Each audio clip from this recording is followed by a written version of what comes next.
Ay, 2D lang yung dati. Mm. Dapat 28 weeks, mas maganda na nagpa-4D ka. Ngayon, siksik na siya eh. Hindi na maano, no?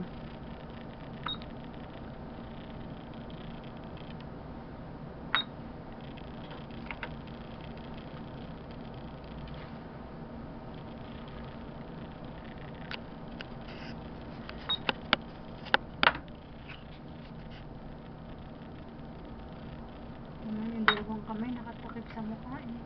Sa kabila kaya tumagilid.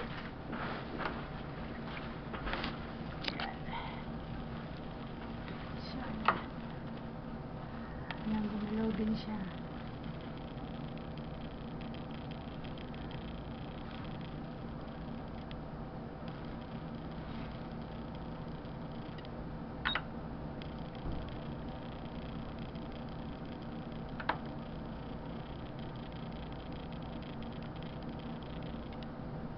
Kailangan pala ang recording yung maliliit pa.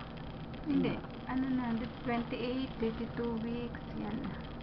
Kasi minsan pagka malaki na siya, yung ano ng amniotic fluid, wala na minsan gap sa ano ng baby.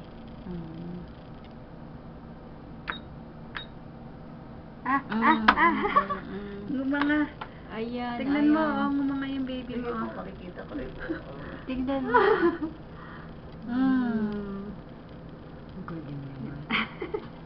Oo nga. Nakanganga. Ano to, te? Mata. Ganun talaga palang mata? Ganyan.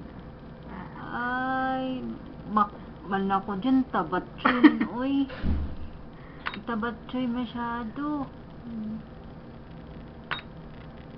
Nagnanga na siya. Ayan tulog. Ay, mukha ni Jen. Na? Yung shape. Anak ko may dimple siya. Oh, tingnan mo. Ay, kamukha ni Jen. Ay, hati siya. Pag marinig ako niya, ano ito? Galitan ka. Galitan ako ng tatay nito. Sabihin ko mukha ni Jen. Siyempre, sa tatay yan. Ay, malikot siya masyado.